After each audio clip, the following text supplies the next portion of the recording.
आग गई तो सिर्फ गडकरी साहब की एक वोट का मामला नहीं होगा, और वो मामला जो है वो आगे भी बढ़ेगा। यानी उनके जो समर्थक हैं वो भी गडकरी साहब के समर्थन में उसी दिशा में दिखाई देंगे। और देखिए दोनों मुस्कुराते हुए, और तस्वीरों पे तस्वीरें ली जा रही हैं, और यहाँ पर ये तस्वीरें बहुत कुछ बयां करती हैं। उपराष्ट्रपति का चुनाव बहुत ही अहम चुनाव है, और इस चुनाव में गडकरी और खड़गे अगर एक साथ हाथ में हाथ डाले हुए, हाथ पकड़े हुए अगर आगे बढ़ रहे हैं तो बहुत लोगों को के पसीने छूट रहे होंगे अमलेंदु जी। बिल्कुल राजीव जी, बहुत पसीने छूट रहे होंगे। और बाढ़ का निरीक्षण करते हुए जो है राजीव जी, लोगों को खतरा नजर आने लगा होगा बाढ़ में बह जाने का। तो ये जो है ये विजुअल जो है ये काफ़ी ज़्यादा परेशान करने वाला भारतीय जनता पार्टी के लिए हो सकता है।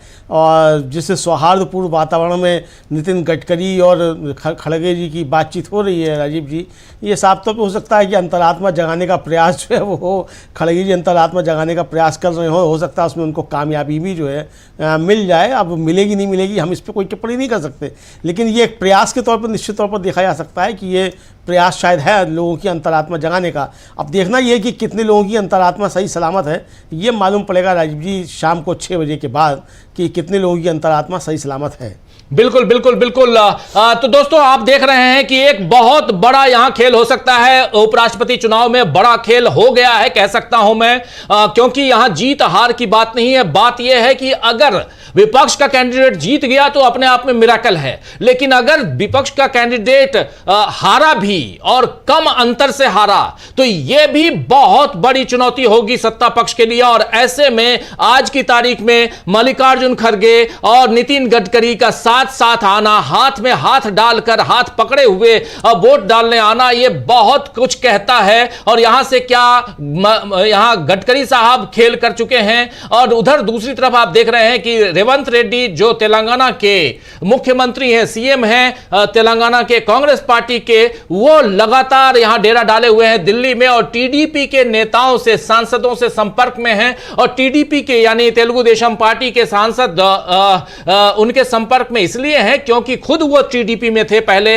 प्रदेश अध्यक्ष तेलंगाना के थे रेवंत रेड्डी, जो बाद में उन्होंने टीडीपी छोड़कर कांग्रेस पार्टी ज्वाइन की, और उसके बाद इतनी मेहनत की कि तीसरे नंबर की पार्टी, पहले नंबर की पार्टी वहां पर टीआरएस थी, जो बाद में बीआरएस हो गई, भारत राष्ट्र समिति हो गई, के चंद्रशेखर राव की पार्टी जो मुख्यमंत्री भी थे उस वक्त, और दूसरे नंबर की पार्टी वहां पर थी तेलंगाना में भारतीय जनता पार्टी, और तीसरे नंबर की पार्टी कांग्रेस पार्टी, तीसरे नंबर की पार्टी पहले नंबर की पार्टी बनती है। धुआंधार वहां पर मेहनत करते हैं रेवंत रेड्डी, उनका साथ देती हुई उस दौर में प्रियंका गांधी नजर आती थी, और उसके बाद राहुल गांधी, और कहानी कैसे बदलती है पलटती है आपने देख लिया। रेवंत रेड्डी वहां के मुख्यमंत्री बन जाते हैं तेलंगाना के, लेकिन उसी रेवंत रेड्डी ने डेरा डाल रखा है यहां पर दिल्ली में, टीडीपी के नेताओं के साथ संपर्क में है। टीडीपी के अगर आधे या उससे भी थोड़ा ज्यादा अगर आ जाते हैं, क्योंकि 16 सांसद टीडीपी के हैं, 16 में से अगर 8 भी, 7 भी, 5 भी अगर या 10 भी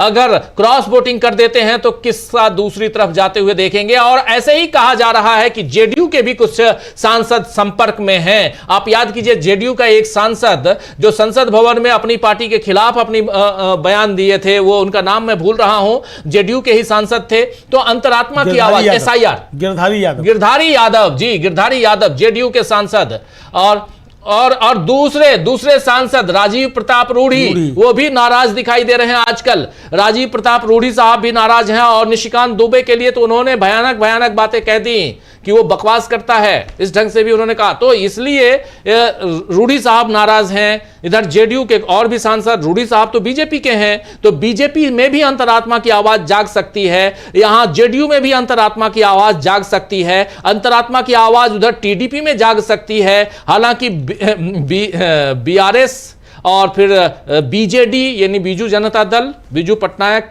के नाम से जो पार्टी बनी, नवीन पटनायक उनके बेटे मुख्यमंत्री रहे 4 बार के, 5वीं बार हार गए यहाँ पे, और कांग्रेस की बीजेपी की सरकार बनी। रेणुका चौधरी ने बहुत कड़े शब्दों में जो है बीआरएस की फटकार लगाई। हम लोग सुन भी सकते हैं अगर चाहें तो क्या कह रही हैं रेणुका चौधरी बीआरएस को लेकर, कि बीआरएस किस तरीके से मतदान से अनुपस्थित रहा है। इसका मतलब आप सीधे सीधे बीजेपी के बी टीम बनकर काम कर रहे हैं जो आप तक करते रहे, और इसी वजह से बीआरएस के अंदर टूट भी हो रही है। चूंकि के कविता जो उनकी बेटी है, उन्होंने साफ तौर पर आरोप लगाया कि उनके भाई जो हैं KTR और हरीश राव जो चचेरे भाई हैं, ये बीजेपी से मिले हुए हैं। और ये के कविता ने आरोप लगाया, उसके बाद के कविता को ही पार्टी से निकाल दिया गया।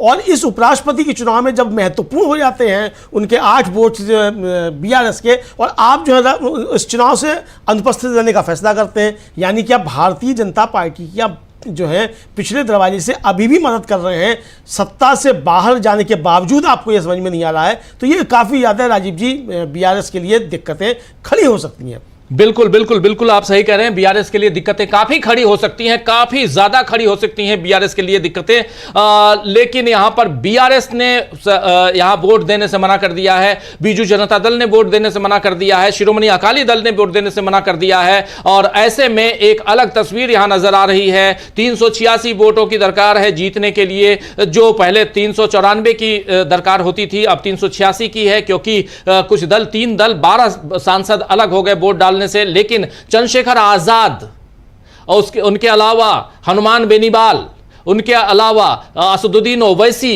इन सब ने, अरविंद केजरीवाल की पार्टी, आम आदमी पार्टी, इन सब ने आप जानते हैं कि इनका साथ दे दिया रेड्डी साहब का। इसका कितना असर पड़ते हुए देखते हैं आप? हाँ बिल्कुल राजीव जी, अगर रेड्डी साहब का थोड़े से भी सांसदों ने साथ दे दिया, और कुल 20 सांसदों की आवश्यकता है राजीव जी जो इस समय की जो लग रहा है, और जिस तरीके से लगे हुए हैं रेवंत रेड्डी, लगातार दिल्ली में डेरा डाले हुए हैं, तमाम सांसदों से संपर्क कर रहे हैं, और JDU और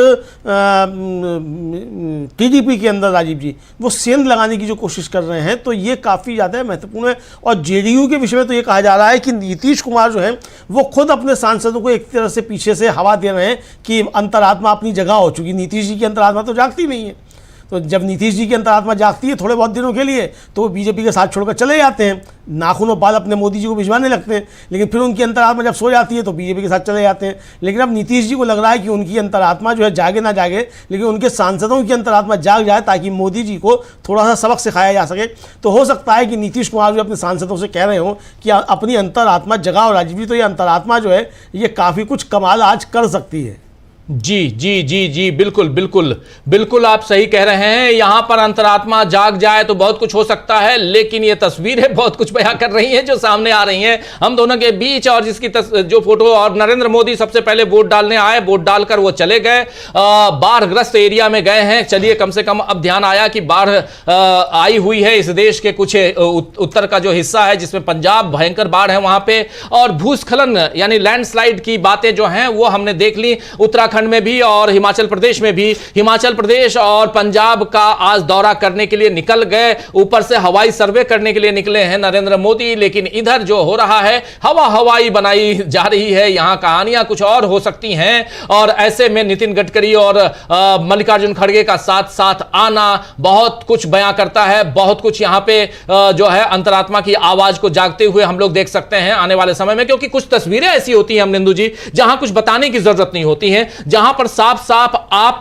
हाथ पकड़ के साथ चल रहे हैं। आपने मैसेज दे दिया अपने साथियों को, अपने समर्थकों को, समर्थक जो सांसद हैं उनको आपने कह दिया कि चलो जी देखो हम ऐसे हैं। यहां कुछ भी, क्योंकि टेलीफोन रिकॉर्ड होते हैं, बाकी चीजें हैं, और ऐसे में व्हिप तो जारी आप करते नहीं हैं। तो अगर 2-4 भी इन्फ्लुएंस हो गए तो किस्सा तो अलग, कहानी अलग। और राजीव जी दूसरी बात यह है, एक महत्वपूर्ण बात जो जिसकी तरफ अपने दर्शकों का ध्यान दिलाना जरूरी है, कांग्रेस की आंध्र प्रदेश की अध्यक्ष हैं YS शर्मिला। और राजीव जी आपको याद होगा कि YS शर्मिला जब तेलंगाना में पदयात्रा कर रही थी, उसके बाद फिर जब वो आंध्र प्रदेश पहुंची हैं, तो सबसे पहले जाकर उन्होंने मुलाकात किससे की थी और गुलदस्ते किसको दिए थे? वो थे नारा लोकेश, जो चंद्रबाबू नायडू के बेटे हैं। तो YS शर्मिला के भी नायडू परिवार से बहुत अच्छे संबंध हैं, चूँकि उनके अपने भाई से रिश्ते खराब हैं, यानी YS जगन रेड्डी से। तो चंद्रबाबू नायडू, तो जैसा कि YS जगन रेड्डी ने ही आरोप लगाया था कि चंद्रबाबू नायडू हॉटलाइन के जरिए राहुल गांधी से जुड़े हुए हैं, तो अब वो हॉटलाइन से जुड़े हुए ना जुड़े हों, लेकिन रेवंत रेड्डी और YS शर्मिला जो है इसमें एक बड़ी भूमिका निभा सकते हैं। इस चुनाव में भी, उपराष्ट्रपति पद के चुनाव में RSS के उम्मीदवार को शिकस्त देने के लिए राजीव जी। जी जी जी जी, बिल्कुल, आरएसएस के उम्मीदवार को शिकस्त देने के लिए ये भी और इसमें एक बहुत बड़ी बात आप कह रहे हैं। जब हम आंध्र प्रदेश की बात करते हैं तो आंध्र प्रदेश में भी बहुत कुछ होते हुए हम लोग देख रहे हैं।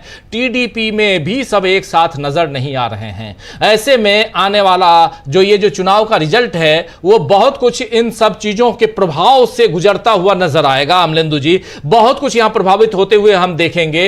ये तस्वीरें आप तक हम लगातार पहुंचा रहे हैं। इन तस्वीरों के जरिए आप लोग देख सकते हैं कि ये दो नेता एक साथ खुशी खुशी हाथ में हाथ डाले हुए आगे बढ़ते हुए आ रहे हैं। दूसरी तस्वीर आपने देखा, राहुल गांधी आए हैं। राहुल गांधी, सोनिया गांधी, प्रियंका गांधी, अखिलेश यादव, ये सब वोट डालकर चले गए हैं। राहुल गांधी की तस्वीरें भी स्क्रीन पर हम आपको थोड़ी देर में दिखाएंगे। प्रियंका गांधी भी वोट डाल के गई और ये क्रम दिन भर जारी रहेगा। अमलेंदु जी, 5 बजे तक जारी रहेगा। ये 5 बजे तक जारी रहेगा। लेकिन अभी बहुत अलग अलग, ये देखिए ये तस्वीरें, जिसमें ये तस्वीर है आपके सामने।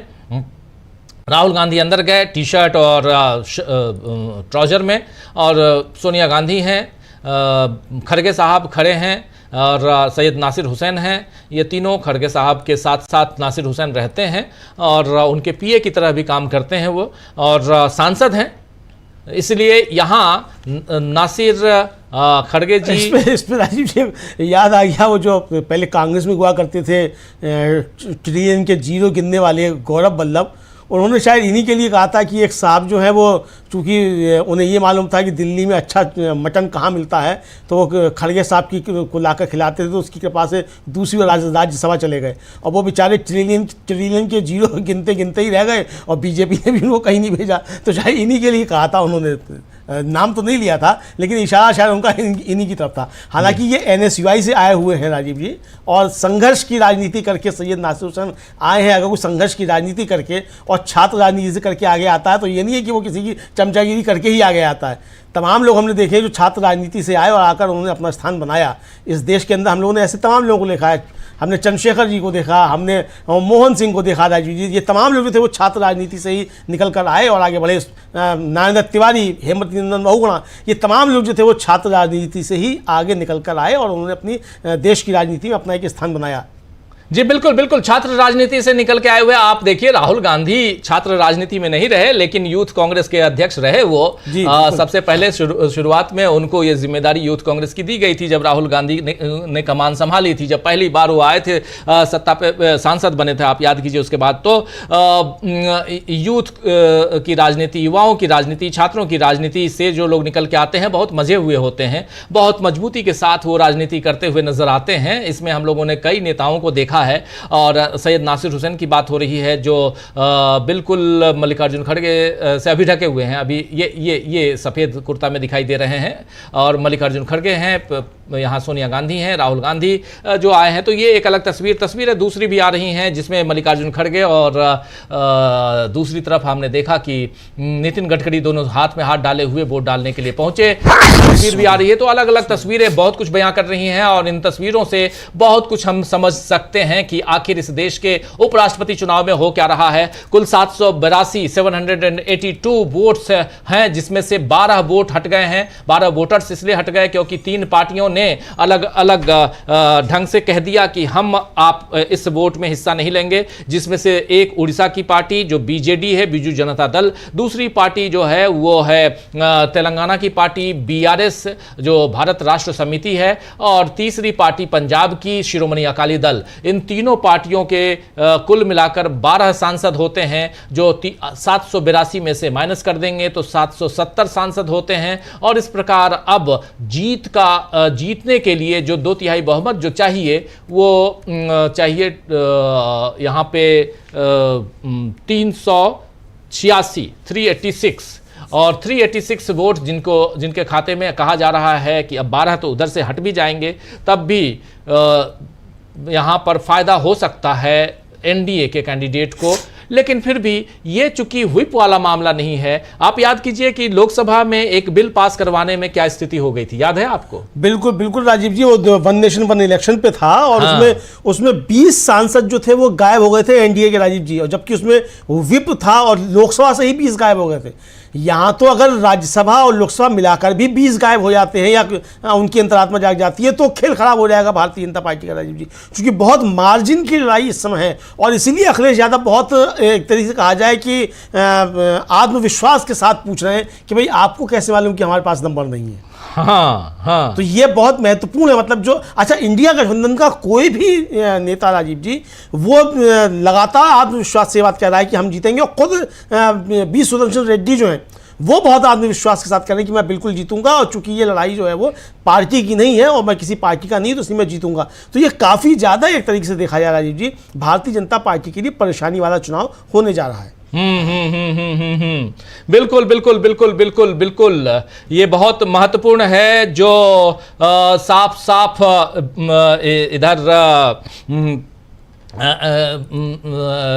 कहें तो ये जो उपराष्ट्रपति का चुनाव और इस चुनाव में सबसे शशि थरूर साहब भी पहुंच गए। इनकी हाँ। अंतरात्मा की आवाज किधर जाएगी?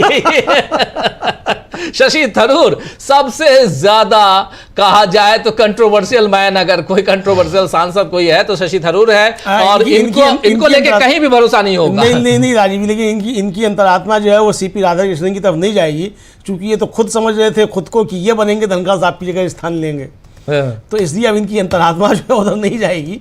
ये साफ तौर पर समझाया सकता है कि शशि थरूर साहब की। हालांकि उन्होंने काफ़ी प्रयास किए कि उनको धनखड़ साहब की जगह स्थान मिल जाए, लेकिन चूंकि आरएसएस समझ गया था कि भाई बाहर से लोग आते हैं।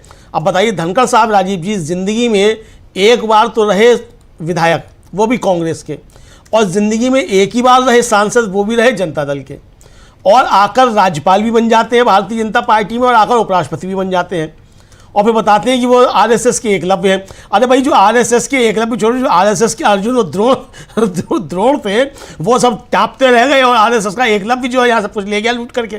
तो आरएसएस के अंदर भी एक बेचैनी थी धनखड़ साहब को लेकर कि एकलव्य तो यहाँ सब कुछ ले जा रहा है और हमारे अर्जुन और भीम जो सब बैठे हुए रह जा रहे हैं। तो ये राजीव जी देखा जा सकता है। तो शशि थरूर साहब को आरएसएस का एकलव्य बनने का मौका फिलहाल अभी नहीं मिला है। बिल्कुल बिल्कुल बिल्कुल बिल्कुल, शशि थरूर को एकलव्य बनने का मौका।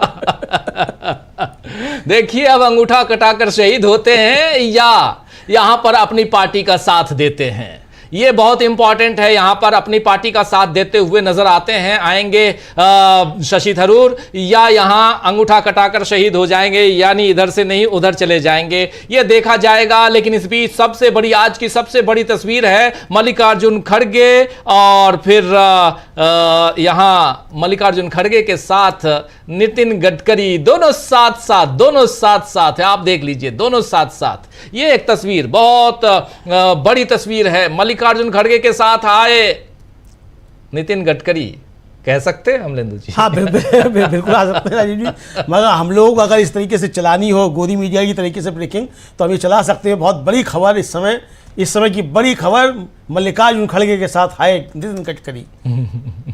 हो गया खेल। तो इस तरीके हम लोग कर सकते हैं, अगर गोदी मीडिया हम लोग बनना चाहें इस तरीके के तो हम लोग कर सकते हैं निश्चित तौर पर। लेकिन ये गोदी मीडिया ना भी बने, लेकिन राजीव जी एक चित्र जो है वो 100 शब्दों से ज़्यादा एक तरीके से कहा जाए वो मारा खोता है, बहुत सी बातें कहता है।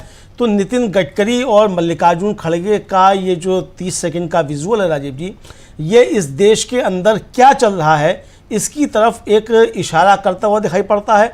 खास तौर से आज का जो उपराष्ट्रपति का पद का चुनाव है, इसमें क्या होने जा रहा है या किसकी अंतरात्मा कहाँ जाग सकती है, इसकी तरफ इशारा करता हुआ तो निश्चित तौर पर नजर आता है। और भले ही इसके आप कुछ भी अर्थ निकालिए राजीव जी। जी बिल्कुल बिल्कुल। तो दोस्तों इस वक्त हम लोग चर्चा कर रहे हैं उपराष्ट्रपति पद के चुनाव का जो चुनाव चल रहा है। आज मतदान की घड़ी सामने है, सुबह 10 बजे से वोटिंग शुरू हुई और इस 10 बजे से वोटिंग में पहला वोट डाला प्रधानमंत्री नरेंद्र मोदी ने। उसके बाद वो निकल गए, चले गए पंजाब और हिमाचल प्रदेश के दौरे पे। बाढ़ है, हिमाचल प्रदेश में भूस्खलन और बाढ़ है और पंजाब में तो बहुत भयंकर बाढ़ है और उसको देखने के लिए, लेकिन उससे पहले उनके चेहरे पर शिकन साफ साफ हम लोग देख सकते थे। परेशान है नरेंद्र मोदी जी कि पता नहीं हमारा कैंडिडेट जीतेगा कि नहीं जीतेगा। एक्चुअली नरेंद्र मोदी और उस कुनबे का यानी एनडीए का कैंडिडेट है महाराष्ट्र के वर्तमान राज्यपाल सीपी राधाकृष्णन और दूसरी तरफ विपक्ष के कैंडिडेट हैं रिटायर्ड जस्टिस सुप्रीम कोर्ट से retired justice B Sudarshan Reddy साहब। और बी सुदर्शन रेड्डी ने इस चुनाव को बहुत ही मजबूती के साथ लड़ा है। आज जब वो आ रहे थे निकल के, उनसे लोगों ने पूछा कि आप को कितनी उम्मीद है। पटना में भी पूछा था, सब जगह तो वो बताते रहे कि 100% मैं ही जीतूंगा, अंतरात्मा की आवाज से लोग मुझे वोट देंगे। और दूसरी बात, क्रॉस वोटिंग बोला उन्होंने कि क्रॉस वोटिंग जो है वो मैं नहीं जानता क्या है। एक बार उनको फिर से सुनते हैं, क्योंकि उनकी बातें बहुत महत्वपूर्ण हैं, राजनीति से परे, राजनीति से इतर वो अपनी बात रख रहे हैं बहुत मजबूती के साथ। वो कॉन्फिडेंस दिखाई दे रहा है। जीत हार अलग बात है, लेकिन अमलेंदु जी, सीपी राधाकृष्णन के सामने बी सुदर्शन रेड्डी एक बहुत ही मजबूत कैंडिडेट नजर आते हैं तब, और जब वो अपनी जुबान खोलते हैं। सुनिए जरा। Today is a very crucial day, sir. आपका इलेक्शन है आज वीपी के लिए, क्या कहेंगे सर? क्या कहने का है। आप सब लोगों की धन्यवाद। और सभी प्रतिपक्ष के जितने भी नेतागण हैं उन सबको धन्यवाद। सर कितने आश्वस्त हैं आप जीत को लेकर? पूरा पूरा हम तो इलेक्शन जीतने वाले हैं। Thank you. और सर अंतरात्मा की बात आपने की है, क्या लगता है क्रॉस वोटिंग होगा? क्रॉस वोटिंग का शब्द आज तक मैं कभी इस्तेमाल करें, मैं सिर्फ अंतरात्मा की आवाज को जगाने के लिए कोशिश कर रहा था। I did not say there will be cross voting. I don't know sir, अगर आप व्हाट इज क्रॉस वोटिंग। क्या कहेंगे सर, प्रायोरिटी क्या होगी आपके जीतने के बाद? अब इससे पहले बात कर चुके हैं आपको ना। लेकर होम मिनिस्टर ने बहुत सारी बातें कही। सर अब क्या पूछ रहे हैं भाई, अब क्या पूछ रहे हैं आप? सर एनडीए कितने दिन के बाद आप पूछ रहे हैं? रोज बोलते रहूंगा क्या मैं वही बात को? सर एनडीए के सांसदों से कुछ कहना चाहेंगे आज के दिन? Thank you. तो सुना आपने, रोज बोलते रहूंगा एक ही बात। क्या आप लोगों को गृह मंत्री अमित शाह ने जो बोला था, एक जज के लिए ये सब कहना कि उन्होंने इन्फ्लुएंस होके उनको अर्बन नक्सल के करीब आप पहुंचा दिए, क्या हैं आप?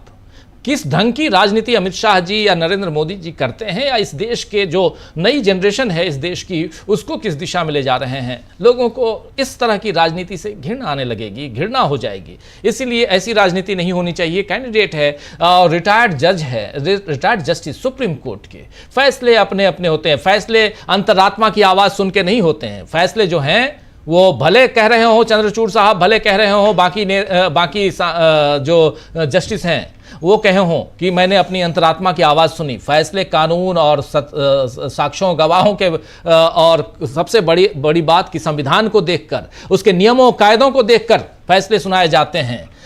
फैसले अंतरात्मा की आवाज़ उसके बाद आती है कि हाँ ये भी हो सकता है, यहाँ ये गड़बड़ हो सकता है, इसके लिए क्या जांच होनी चाहिए, क्या और पता करना चाहिए, कौन सा नियम है, कौन सा कायदा, तो ये सारी चीज़ें आती। लेकिन चलिए यहाँ पर साफ साफ इन्होंने कह दिया, और रेड्डी साहब बहुत इंपॉर्टेंट यहाँ पर इस चुनाव को बना चुके हैं। लेकिन इन सब के बीच जगदीप धनखड़ को अगर आप भूल रहे हैं तो ये शायद हम लोग कुछ गुनाह करेंगे, क्योंकि जगदीप धनखड़ साहब वो शख्स हैं, वो शख्सियत हैं जो काफ़ी झुके हुए नजर आते थे हमेशा। चाहे नरेंद्र मोदी हो तो उनके सामने भी बिल्कुल ऐसे झुकते हुए नजर आते थे। और बाद में उन्होंने कहा एक बार संसद के अंदर कि मैं झुकता हूं तो इस पे भी, क्योंकि वो शायद सोशल मीडिया से ज्यादा प्रभावित हो जाते थे, क्योंकि उनके झुकने को लेकर सोशल मीडिया पे काफी बातें होती थी और उसको देखा करते थे, परेशान होते थे। तो उन्होंने कहा कि मेरे झुकने पे मेरी आदत है, मैं ऐसे ही झुकता हूं, हम ऐसे हैं, मेरे घर से ही वो बचपन से ये सिखाया गया है कि बड़ों के सामने झुक कर रहा करो, तो मैं झुकता हूं ऐसी, और सबको सम्मान करता हूं सबका। अच्छी बात है जो कहते थे वो, लेकिन आखिर क्या हुआ? उनका सम्मान कितना हुआ?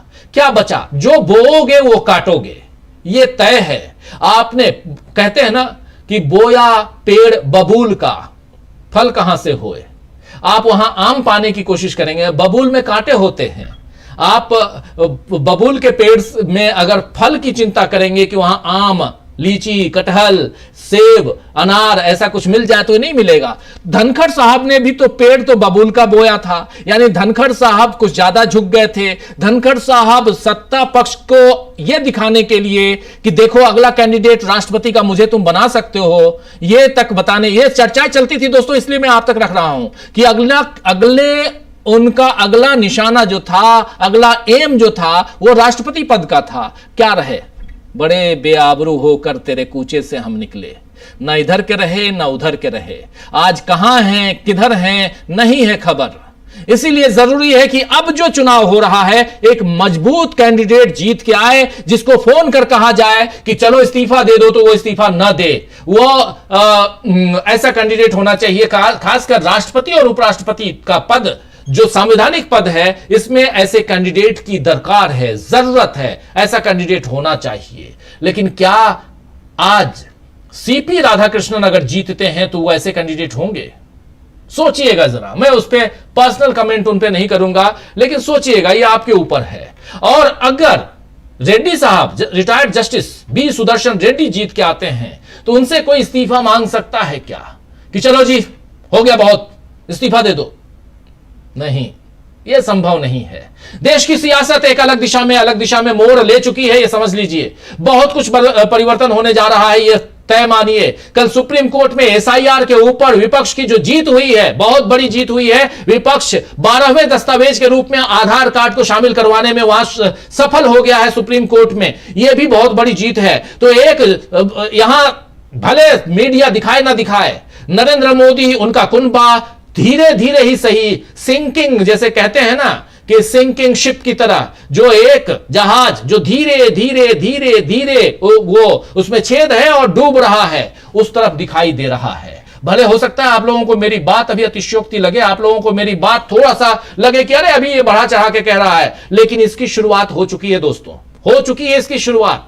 और उसमें उसी के साये में ये इलेक्शन चल रहा है। और ऐसे में नितिन गडकरी का हाथ थामे हुए अगर मल्लिकार्जुन खड़गे आते हैं तो ये भी बड़ा संदेश है, जो संदेश देना होता है दे दिया जाता है। एक कैंडिडेट एक बार में एक कैंडिडेट जाता है, दो कैंडिडेट साथ साथ आगे बढ़ रहे हैं हाथ में हाथ डाले हुए। जरा उस तस्वीर को भी ले आइए, वो तस्वीर भी बहुत कुछ कहती है। इसीलिए जरूरी है कि इस चुनाव के हर पहलू पर समीक्षा हो, इस चुनाव उपराष्ट्रपति के चुनाव के हर बारीकियों को समझा जाए। और इसमें अब चूंकि 12 वोट कम हो गए हैं, 3 अलग अलग दल कम हो गए हैं, बीआरएस, बीजू जनता दल और एसएडी यानी शिरोमणि अकाली दल, ये तीनों दल 12 कैंडिडेट यानी 12 सांसदों के साथ अलग हो चुके हैं। तो अब 770 सांसद बचे, वोट देने वाले 770 के 770 सांसद वोट देंगे या कुछ एब्सेंट भी रहेंगे, एक तो सवाल यह है। दूसरा सवाल, कितने सांसद अपने दल के प्रति ईमानदार रहे, यह दूसरा सवाल है। क्या क्रॉस वोटिंग नहीं हुई, यह तीसरा सवाल है। और चौथा सवाल कि आखिर जीतेगा कौन। अगर ईमानदारी, क्रॉस वोटिंग, ये सारी चीजें सामने नहीं आती हैं तो फिर बात तो दूर तक चली जाएगी। इसलिए यहां पर बहुत कुछ दिखता हुआ दिखाई दे रहा है। जरा आना चाहूंगा, एक बाइट सुनाना चाहता हूं। जब अखिलेश यादव से पूछा गया तो अखिलेश यादव ने क्या कुछ कहा है, जरा उसको ले आइए, अखिलेश यादव को सुनते हैं। क्योंकि कह रहे हैं कि आपको किसने कहा, मीडिया से पूछ रहे हैं, आपको किसने कहा कि हमारा कैंडिडेट नहीं जीत रहा है। सुनिए जरा, ये कॉन्फिडेंस देखिए। आइडियोलॉजी की लड़ाई है, क्योंकि आपके पास तो नंबर है नहीं। आपको कैसे पता? अब आप आंकड़े देखिए। नहीं, आपको कैसे पता?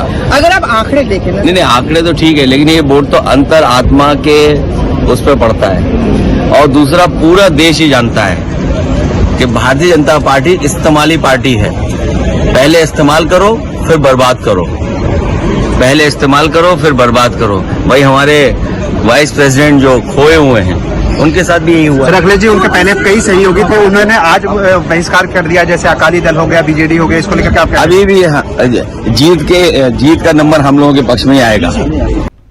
तो आपने देख लिया कि अखिलेश यादव कह रहे हैं कि जो वाइस प्रेसिडेंट खोए हुए थे वो खोए हुए, लेकिन आज आपको किसने कह दिया, अंतरात्मा की आवाज भी एक बात होती है, आपको किसने कह दिया कि हमारा कैंडिडेट नहीं जीत रहा है। ये साफ साफ अखिलेश यादव कह रहे हैं। 37 सांसद हैं इनके लोकसभा में, 37 राज्यसभा भी अलग, तो ये सब मिलाकर एक बड़ा कुनबा है अखिलेश यादव के पास। इसलिए अखिलेश यादव के सांसदों को, अखिलेश यादव के एक सांसद को आप याद कीजिए कि उनके बर्थडे पे अभी 4 दिन पहले, 3 दिन पहले उनका जन्मदिन था। उस जन्मदिन पर देश के गृह मंत्री अमित शाह उनको फोन कर बधाई दे रहे थे। आज तक कभी बधाई नहीं दी, उस दिन बधाई दे रहे हैं और पूछ रहे हैं कितने साल के हो गए। सामने वाला बोल रहा है साहब ऑफिशियली तो 56 साल का हो गया, लेकिन अनऑफिशियली मैं 53 साल का हूं। ये सारी बातें जो हैं वो मीडिया में लिख हो गई, सोशल मीडिया पर काफी चली हैं, तो इधर डोरे डालने की कोशिश हुई है। अब ये देखा जाएगा। दूसरा आपने देख लिया कि जेडीयू के सांसद, एक सांसद जो हैं यादव जी, वो कह रहे थे कि एसआईआर करवाकर गलत किया। मीडिया के सामने आकर उन्होंने बाइट दी थी इसी संसद भवन के परिसर में। तो इसलिए अलग अलग जगहों टीडीपी के सांसदों की बात आप सुन ही रहे हैं। आपने ये खबर भी सुनी होगी, इस खबर की हम पुष्टि नहीं करते हैं, सोशल मीडिया के जरिए मैं कह रहा हूं, जो बताने जा रहा हूं। आप लोगों में से बहुत सारे साथी, हमारे साथी अमलेंदु उपाध्याय बता चुके हैं कि राहुल गांधी मलेशिया गए हुए थे, लौट के आए हैं कल रात को, और मलेशिया गए थे तो मलेशिया में कहा जा रहा है कि जेडीयू और टीडीपी के कुछ सांसदों से उनकी मुलाकात हुई। कितनी मुलाकात हुई नहीं हुई ये मैं नहीं बता सकता, ये पता नहीं है, लेकिन ये बहुत इंपॉर्टेंट है कि यहां पर बहुत सारी तस्वीरें जो हैं वो सामने आ रही हैं, बहुत सारी तस्वीरें आप तक हम पहुंचा रहे हैं। इस बीच हमारे 2 साथी जुड़ गए हैं सीधे न्यूज रूम से, हमारे साथी समीरात्मज मिश्र और बगल में हमारे बैठे हुए थे अमलेंदु उपाध्याय जी। अब वो चले गए हैं समीरात्मज मिश्र जी के साथ, बिल्कुल उसी ढंग से जैसे नरेंद्र मोदी के बगल में बैठे हुए नितिन गडकरी और आज चले गए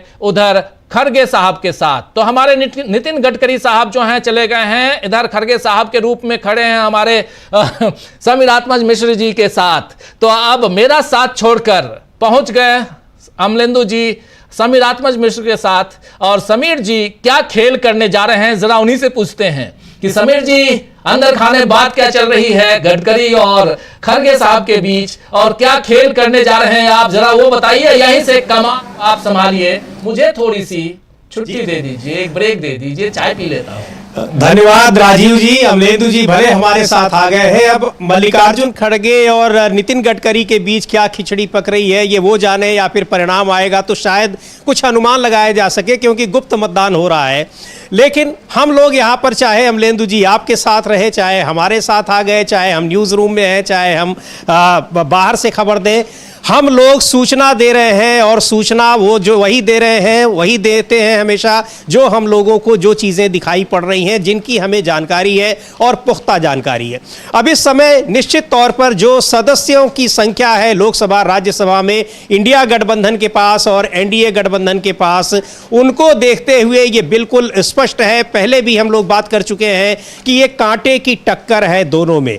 पलड़ा जरूर भारी दिखाई पड़ रहा है एनडीए गठबंधन का, लेकिन जिस तरह की संभावनाएं हैं, जिस तरह की चर्चाएं हैं, जिस तरह के राजनीतिक समीकरण बनते बिगड़ते दिखाई पड़ रहे हैं पिछले कुछ दिनों से, उनको देखते हुए किसी भी संभावना से इनकार नहीं किया जा सकता। और अभी तक चीजें बहुत स्पष्ट नहीं है। ये जरूर है कि कुछ पार्टियों ने जिनको ये समझा जा रहा था कि ये किसी गठबंधन में नहीं है, उन्होंने या तो न्यूट्रल रहने का फैसला किया है, या फिर उन्होंने किसी के साथ जाने का, एनडीए के साथ जाने का फैसला किया है। लेकिन स्थितियां अभी भी कमोवेश वही है, यानी कांटे की टक्कर दिखाई पड़ रही है एनडीए और इंडिया गठबंधन दोनों के बीच में। और करीब 2 घंटे बीत चुके हैं मतदान के, और मतदान हो रहा है। शाम 5 बजे तक मतदान होगा, 6 बजे से काउंटिंग होगी, और कुछ देर के बाद शायद परिणाम भी आ जाए, ये पता लग जाएगा। लेकिन टक्कर कांटे की ही दिखाई पड़ रही है अमलेंदु जी। हाँ बिल्कुल समीर जी, टक्कर काफ़ी ज़्यादा कांटे की है, और एक तरीके से कहा जाए कि इस कांटे की टक्कर में इंडिया गठबंधन काफ़ी ज़्यादा आश्वस्त नज़र आता है कि उनका प्रत्याशी जीत जाएगा।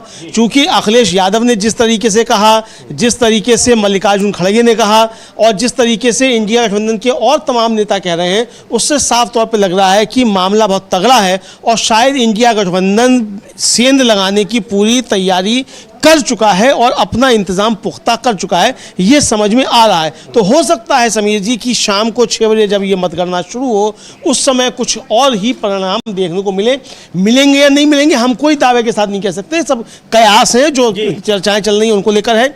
जिस तरीके से इंडिया गठबंधन मजबूती दिखाई दे रहा है और एनडीए में जिस तरीके की टूटन दिखाई पड़ रही है और प्रधानमंत्री नरेंद्र मोदी के चेहरे पर भी जो शिकन दिखाई देती है, उससे ये समझा जा सकता है कि मामला बहुत ज्यादा है बीजेपी के लिए फंसा हुआ दिखाई पड़ता है। और ये चीज अमलेंदु जी जो ये हम देख रहे हैं, ये तस्वीर, ये विजुअल, बड़ी चर्चा इसकी सोशल मीडिया पर हो रही है। नितिन गडकरी के साथ दिखाई पड़ रहे हैं मल्लिकार्जुन खड़गे और साथ ही जाते हुए दिखाई पड़ रहे हैं।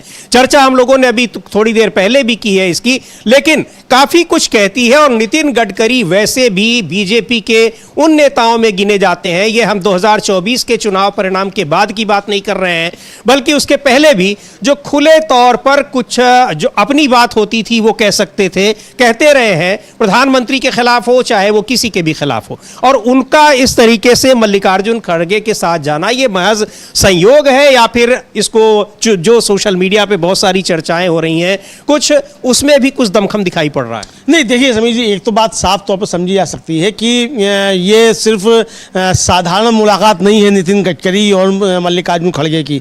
और जाहिर सी बात है कि जब दो विरोधी विचारधारा के लोग और विरोधी पार्टी के लोग और एक ऐसे मौके पर मिलेंगे और एक दूसरे का हाथ पकड़कर चहलकदमी करेंगे तो समझा जा सकता है कि कुछ ना कुछ तो बात हुई होगी और हाथों के बीच में कुछ जो रेत होगी वो फिसदी भी होगी। अभी इसके इन सब के बीच में ये चर्चा आती है कि संसद परिसर में पिछले दिनों मानसून सत्र जब चल रहा था तो सत्र तो चल नहीं रहा था, जो कुछ घटनाएं हो रही थी बाहर ही हो रही थी।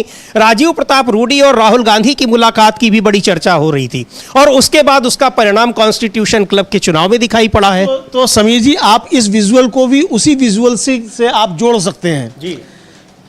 जैसे परिणाम राहुल गांधी की 19 सेकंड की मुलाकात हुई राजीव प्रताप रूडी से और उसके जो परिणाम आए उसके बाद पहली दफा 11 सालों में एक तरह से कहा जाए सीधे सीधे नरेंद्र मोदी और अमित शाह की हार हुई अपने ही प्यादे से। जी हाँ, तो यही परिस्थितियां यहां भी बनती हुई दिखाई दे सकती हैं। ये जो 30 सेकंड का विजुअल है समीर जी, लगभग 30 या 31 सेकंड का विजुअल है, ये काफी ज्यादा परेशान करने वाला है। और राजीव प्रताप रूडी जिस तरीके से निशिकांत दुबे के लिए जिन शब्दों का प्रयोग कर रहे हैं वो सीधे सीधे राजीव प्रताप रूडी के से समझा जा सकता है कि वो निशिकांत दुबे के लिए नहीं, वो G2 जो है उसके लिए इस्तेमाल हो रहे हैं वो शब्द।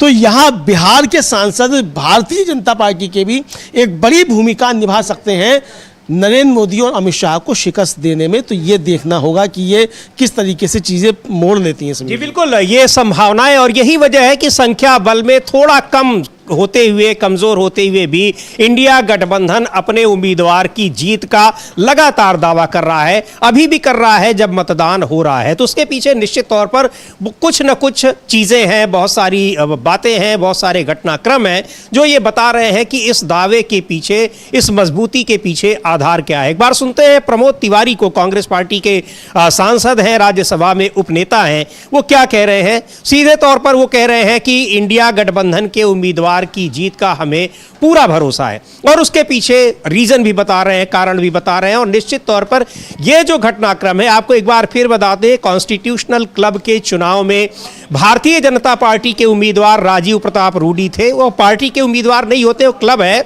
लेकिन उसमें सांसद वोट डालते हैं सभी पार्टियों के। और उसमें गृह मंत्री अमित शाह और बीजेपी के राष्ट्रीय अध्यक्ष जेपी नड्डा ने अपनी ओर से कैंडिडेट खड़ा किया था संजीव बालियान को, जो पूर्व मंत्री रहे हैं। लेकिन बुरी तरीके से उनकी हार हुई थी और राजीव प्रताप रूडी की जीत हुई थी। राजीव प्रताप की रूडी की जीत में विपक्ष का पूरा साथ उनको मिला हुआ था। तो ये जब से उपराष्ट्रपति के चुनाव की चर्चा हो रही है तब से लगातार उस घटनाक्रम की चर्चा भी राजनीतिक विश्लेषक कर रहे हैं। भले ही उसका संसदीय प्रक्रियाओं से कोई मतलब ना हो, लेकिन उसकी चर्चा बार बार हो रही है। तो सुन लेते हैं प्रमोद तिवारी क्या कह रहे हैं इंडिया गठबंधन के उम्मीदवार को लेकर। के आधार पर जस्टिस सुदर्शन रेड्डी बेहतर उम्मीदवार है और जो एनडीए ने उम्मीदवार खड़ा किया था, जो मोदी जी की खास पसंद थे, क्यों 2.5 साल बाद ही चुनाव हो गया, तो उनका प्रयोग तो असफल हो गया। मुझे पूरा भरोसा है, जैसे लोग कह रहे हैं अंतरात्मा के नाम पर सांसद गण वोट देंगे। मैं स्पष्ट कर दूं, इसमें चूंकि व्हिप नहीं लागू होता तो क्रॉस वोटिंग नहीं कहलाएगी। ये आदमी स्वतंत्रता पूर्वक मतदान कर सकता है वोटर।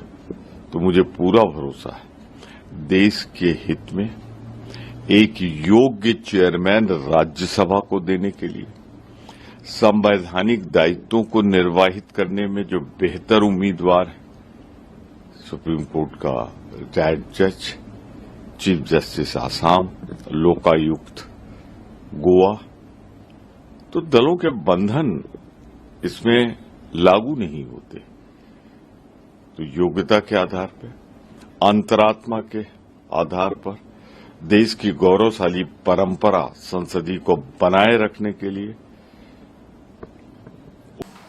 तो ये बहुत ही दिलचस्प चुनाव हो गया है उपराष्ट्रपति पद का, और उपराष्ट्रपति पद का चुनाव हो क्यों रहा है ये भी एक बड़ा मुद्दा बनकर इस चुनाव में दिखाई पड़ रहा है। लगातार इसकी भी चर्चाएं हो रही हैं और ये कहा जा रहा है कि इंडिया गठबंधन के उम्मीदवार का जीतना इसलिए भी जरूरी है क्योंकि उससे जब चाहे तब कोई सरकार इस्तीफा नहीं ले सकती, जिस तरह से जगदीप धनखड़ का इस्तीफा ले लिया गया। अमलेंदु जी। हाँ बिल्कुल, ये जगदीप धनखड़ का इस्तीफा जिस तरीके से ले लिया गया, इस तरीके से किसी का नहीं लिया जा सकता, ये साफ तौर पर देखा जा सकता है समीर जी। और जगदीप धनखड़ गायब हैं। जगदीप धनखड़ कहाँ हैं किसी को नहीं पता, ये समझ में ही नहीं आ रहा कि जगदीप धनखड़ कहाँ चले गए हैं। तो ये अब देखा जाए कि जगदीप धनखड़ को सामने आना चाहिए था, लेकिन जगदीप धनखड़ सामने नहीं आए और उनको लेकर सवाल उठ रहे हैं। जयराम रमेश ने भी आज अंग्रेजी और हिंदी दोनों में 2 बार ट्वीट करके पूछा जगदीप धनखड़ कहाँ हैं, उनको होना चाहिए था।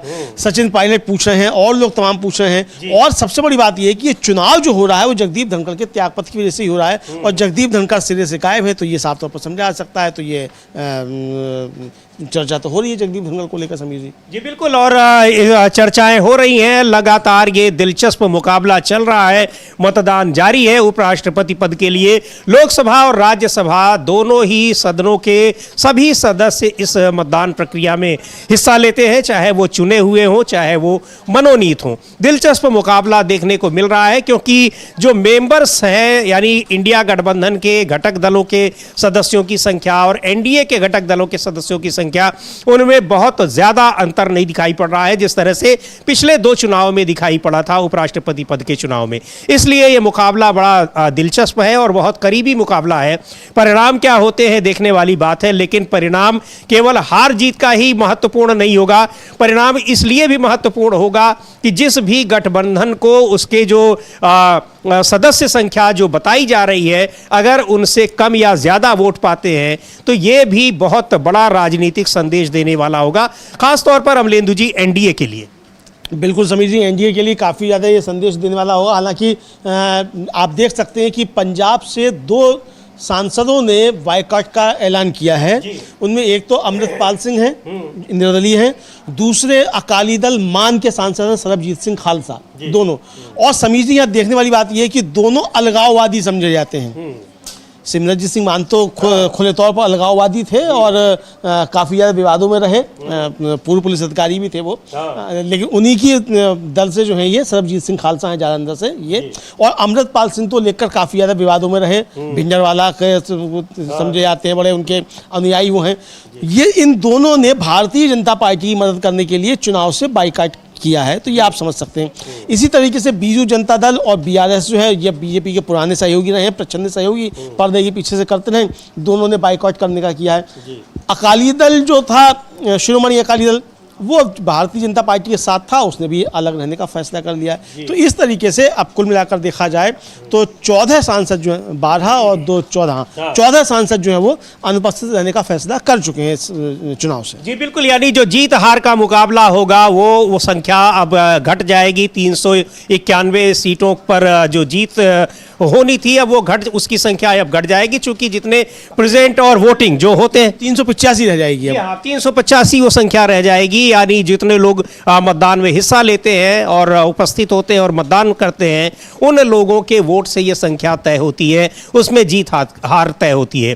तो ये बहुत दिलचस्प मुकाबला है, लेकिन इस मुकाबले के पीछे जो राजनीतिक चीजें हैं, घटनाक्रम है, वो बहुत महत्वपूर्ण है। चुनाव से पहले की भी, चुनाव के दौरान की भी, और चुनाव के बाद, मतदान के बाद, परिणाम के बाद भी जो कुछ होने वाला है वो भी बहुत मायने रखता है। अमलेंदु जी, बिहार के तमाम जो सांसद हैं, वो चाहे जेडीयू के हों चाहे बीजेपी के हों, उनके पत्ते उस तरीके से नहीं खुले हैं। और फिर एक बार, चूंकि वो बार बार उसका जिक्र होता है कॉन्स्टिट्यूशन क्लब के चुनाव का, और ये अभी 2 दिन पहले तक जो डिनर पार्टी कैंसिल की गई है एनडीए की प्रधानमंत्री की तरफ से दी हुई और जेपी नड्डा की तरफ से दी हुई, उसको लेकर भी बड़े सवाल उठ रहे हैं कि ये इसका जो नतीजा होगा या इस चुनाव में, उस पर बिहार के एनडीए के गठबंधन के घटक दलों के संबंधों का भी एक तरह से रिन्यूअल होगा। लेकिन जब यहां इस कैंसिल हो गया, डिनर पार्टी कैंसिल हो गई, तो तुरंत नीतीश कुमार ने प्रत्याशियों की घोषणा शुरू कर दी, और बीजेपी के नेताओं की उपस्थिति में, वहां के डिप्टी चीफ मिनिस्टर की उपस्थिति में।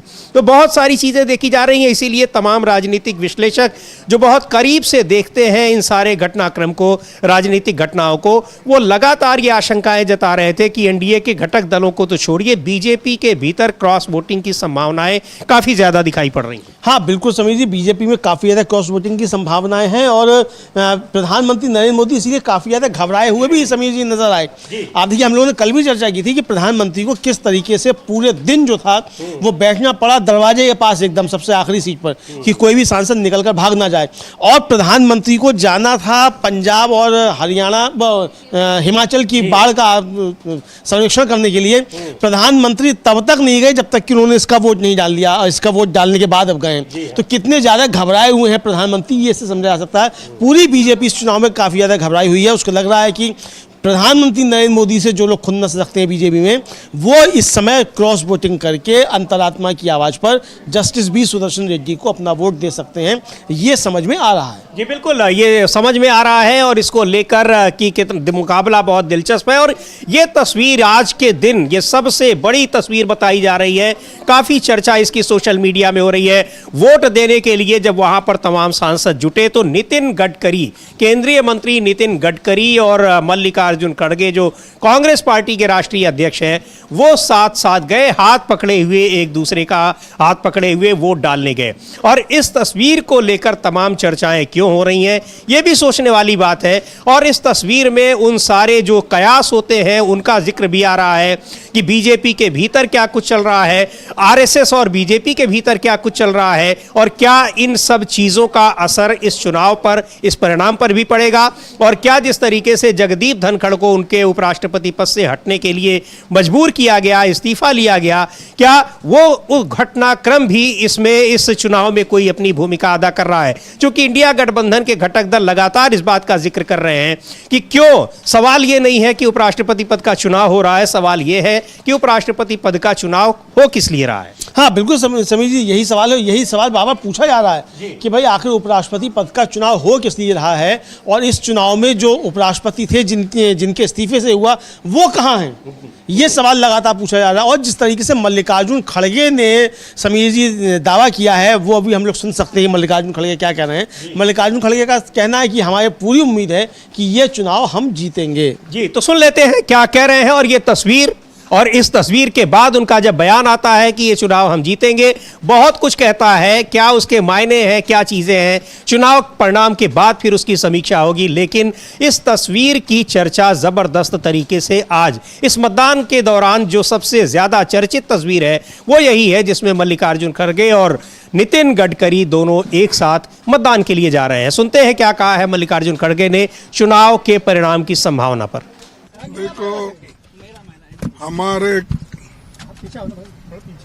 अपोजिशन पार्टी के जो वाइस प्रेसिडेंट कैंडिडेट हैं, वो जीतने की सभी संभावनाएं हैं।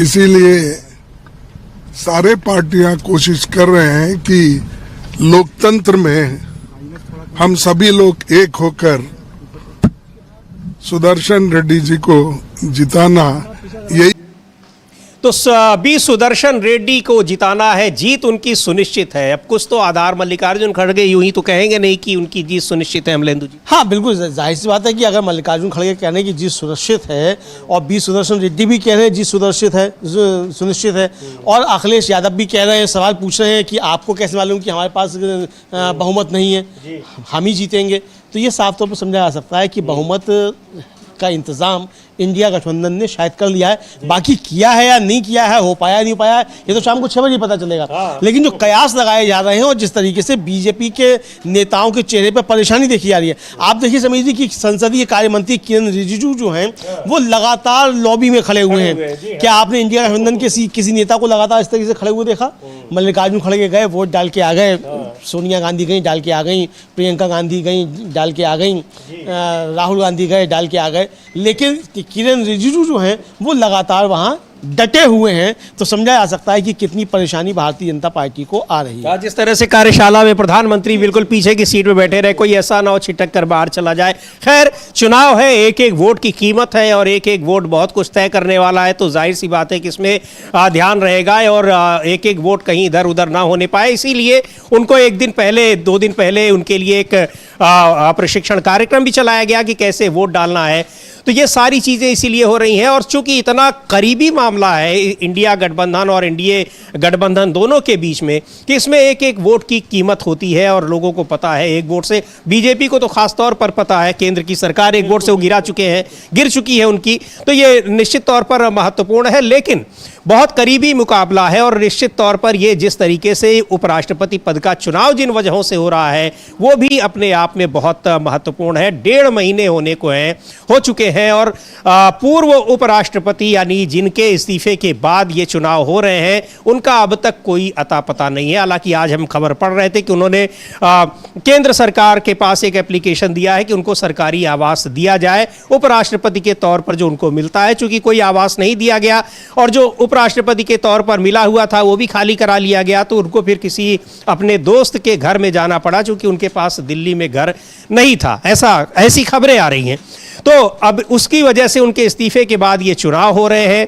इंडिया गठबंधन और एनडीए दोनों के बीच कड़ा मुकाबला दिखाई पड़ रहा है। एक बार सुनते हैं कर्नाटक के डिप्टी चीफ मिनिस्टर हैं डीके शिव कुमार, वो क्या कह रहे हैं। और आपको बता दें कि एनडीए गठबंधन और इंडिया दोनों ही गठबंधनों ने इस बार दक्षिण भारत के उम्मीदवारों पर दांव लगाया है। सीपी राधाकृष्णन तमिलनाडु से आते हैं, तमिलनाडु के बीजेपी के अध्यक्ष रह चुके हैं, वो एनडीए के उम्मीदवार हैं। और बी सुदर्शन रेड्डी तेलंगाना से आते हैं, सुप्रीम कोर्ट के जज रह चुके हैं, वो इंडिया गठबंधन के उम्मीदवार हैं। तो काफ़ी दिलचस्प मुकाबला है और क्या परिणाम जो आएंगे वो भी दिलचस्प होंगे। लेकिन इन परिणाम में केवल हार जीत ही नहीं बल्कि ये इस बात का भी अपनी जगह पूरा महत्व है कि किस गठबंधन को कितने वोट मिलते हैं। अगर उनके जो निर्धारित वोट हैं एनडीए गठबंधन को अगर उससे कम मिलता है तो ये भी उसके लिए और ख़ास तौर पर प्रधानमंत्री मोदी के लिए एक बड़ी हार जैसी होगी। हाँ बिल्कुल समीर जी, ये बड़ी हार जैसी होगी और सिर्फ हार ही नहीं होगी समीर जी, दिल्ली में बहुत कुछ उथल पुथल हो जाएगी। इंद्रप्रस्थ का सिंहासन डोल उठेगा, ये होगा। हालांकि अभी गए हैं बाढ़ का दौरा करने के लिए, तो उस बाढ़ में ही जो है बांध टूट जाएगा और बह जाने की नौबत आ जाएगी।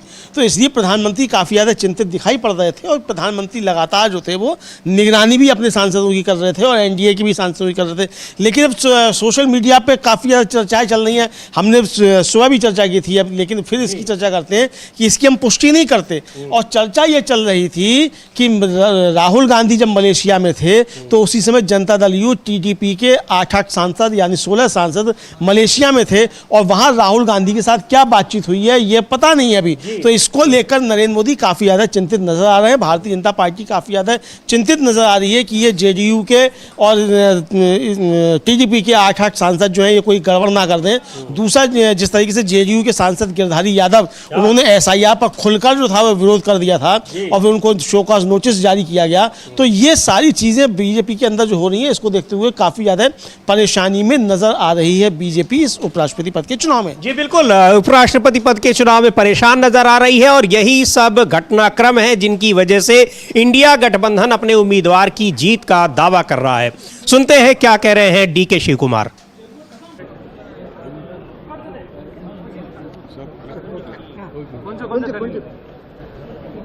See, as a democratic setup, we all have to fight together. The India bloc is fight together. We are requested for a conscious vote. We all, the India bloc and all the opposition parties have joined together to vote against the India candidate. We are confident all of us will give us a conscious vote.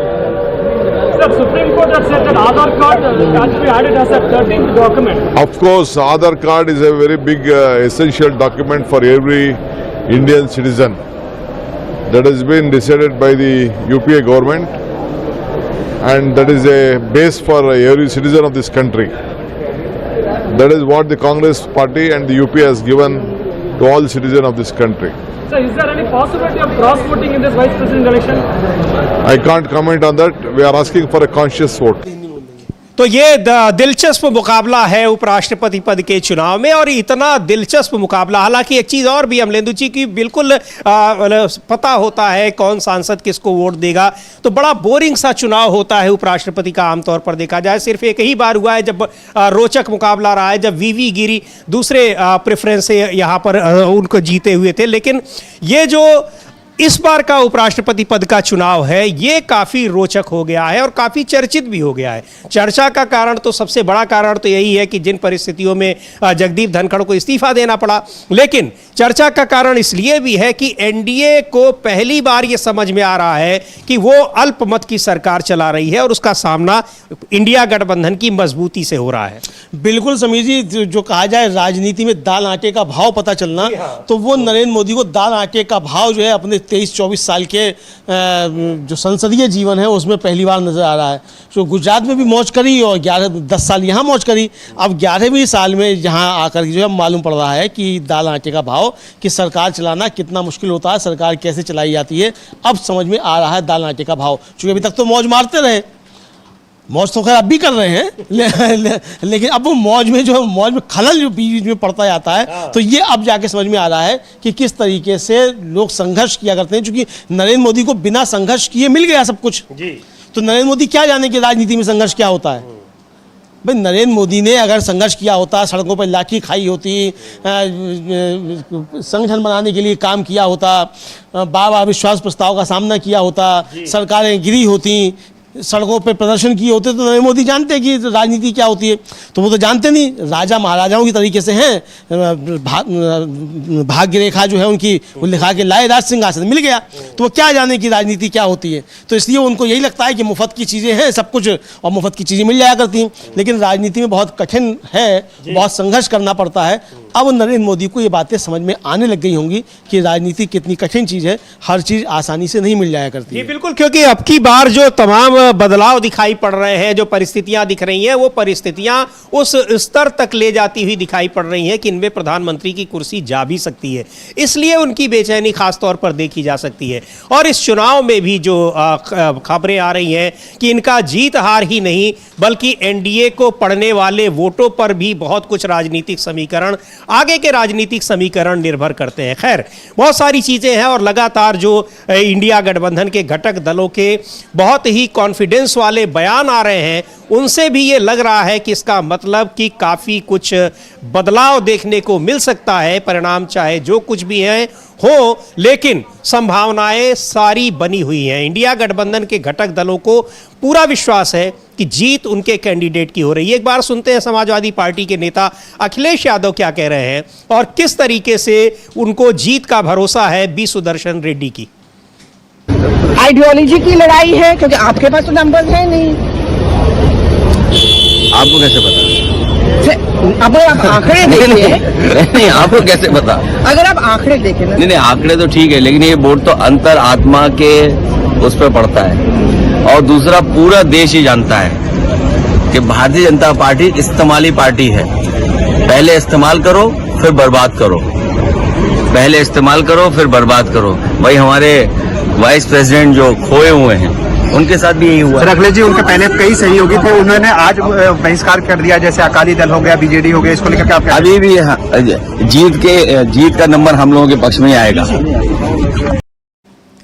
तो सीधे पूछ रहे हैं, सवाल खुद ही कर रहे हैं रिपोर्टर से कि आपको कैसे पता कि हमारे पास सांसद नहीं है, और जी आखिर में कह रहे हैं कि जो परिणाम है वो हमारे पक्ष में आएगा। लेकिन एक बड़ी महत्वपूर्ण बात की उन्होंने, जो कल प्रियंका चतुर्वेदी भी कह रही थी, शिवसेना की सांसद, कि पूर्व उपराष्ट्रपति जगदीप धनखड़ खोए हुए हैं। अब ये भी बड़ा सवाल है कि लापता हैं, खोए हुए हैं, पता नहीं चल रहा है। सोशल मीडिया पे पूछा जा रहा है कि किसी ने उनको देखा है क्या, किसी से उनकी बातचीत हुई है क्या, लेकिन किसी का जवाब हाँ में नहीं आ रहा है। हाँ समझिए, किसी का भी जवाब हाँ में नहीं आ रहा है। और एक तरह से कहा जाए तो जगदीप धनखड़ के खोज खबर को लेके काफ़ी लोग परेशान भी नज़र आ रहे हैं कि आखिर ठीक ठाक हैं कि नहीं है, कहीं आईसीयू में तो भर्ती नहीं है, क्या बीमारी है, कहाँ है, इसको लेकर लगातार चर्चाएं जो हैं वो हो रही हैं। लेकिन जगदीप धनखड़ का कुछ अता पता नहीं चल रहा।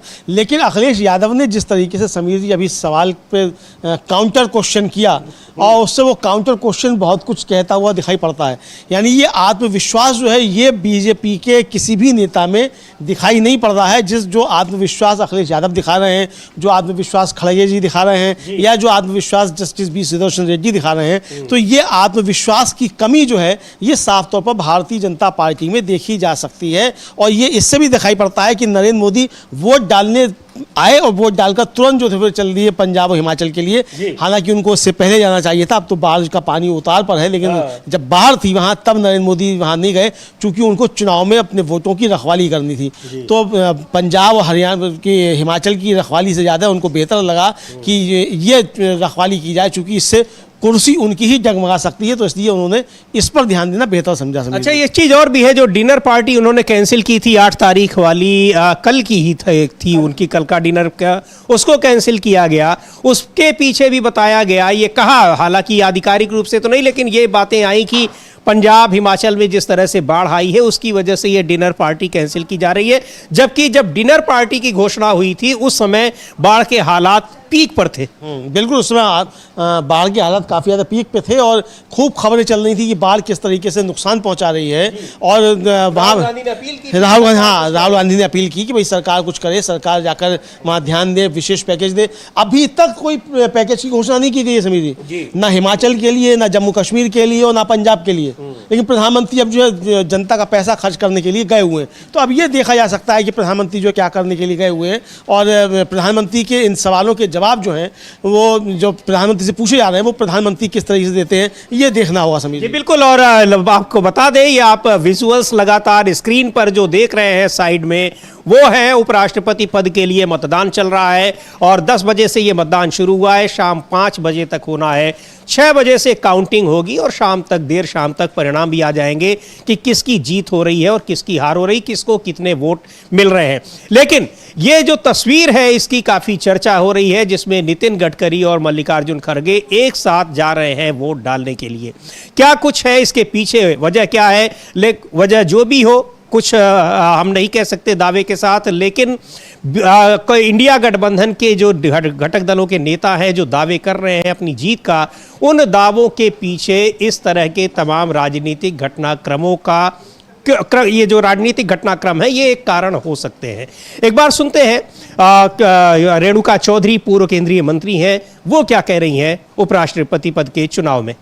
देखिए, सबसे पहले हमें याद करना है कि आज ये नौबत आई क्यों। एक बैठे बैठे उपराष्ट्रपति को उड़ा दिए बीजेपी ने, और अब वोट की मजबूरी में सब लोग यहां आ गए। बाकी पार्टी शिरोमणि ने क्या किया, उन्होंने क्या किया, हमें कोई लेना देना नहीं। मगर हाँ, बीआरएस के बारे में मैं जरूर कहूंगी, आज हमारे लिए, तेलंगाना और तेलुगु जबान बोलने वालों के लिए ये बहुत अहम मुद्दा है और बहुत अहम मौका है हमारे लिए।